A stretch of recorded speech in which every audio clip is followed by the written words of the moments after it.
لله والصلاة والسلام على رسول الله أما بعد.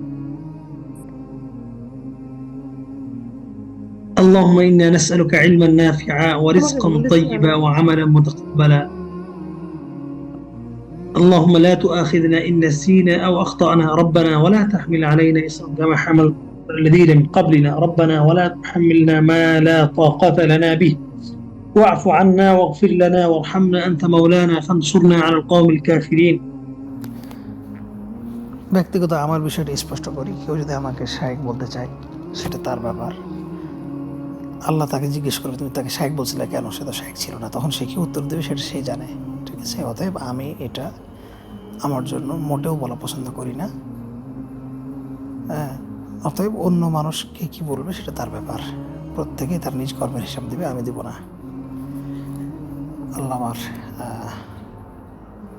আমাকে সঠিক ইলম দান করুক, এতটুকুই আল্লাহর কাছে চাওয়া, এর বেশি কিছু না। আল্লাহ যেন তার সন্তুষ্টি আমাকে দান করেন। কেউ শায়েক বলবে না মাওলানা বলবে না মুহাদ্দিস বলবে সেটা তার ব্যাপার, সে আল্লাহর কাছে জবাব দেবে। আল্লাহ বলবে তুমি তাকে শায়েক বলছে না কেন, মুহাদ্দিস বলছে না কেন। হ্যাঁ, যদি পার পেয়ে যায় আলহামদুলিল্লাহ, সে বেঁচে যাক, কিন্তু আমি চাই না যে আমার কারণে সে আল্লাহর কাছে প্রশ্নের সম্মুখীন হোক। আল্লাহ তৌফিক দান করুক। আসসালামু আলাইকুম ওয়া রাহমাতুল্লাহি ওয়া বারাকাতুহু। সুবহানাকাল্লাহুম্মা ওয়া বিহামদিকা। আর তোমরা জানো যে প্রত্যেকটা কথা লেখা হয়, তাই না? কোরআনের আয়াত সূরা কফ 50 নম্বর সূরা, এমন কোনো মানুষের শব্দ নেই যেটা লেখা হয় না।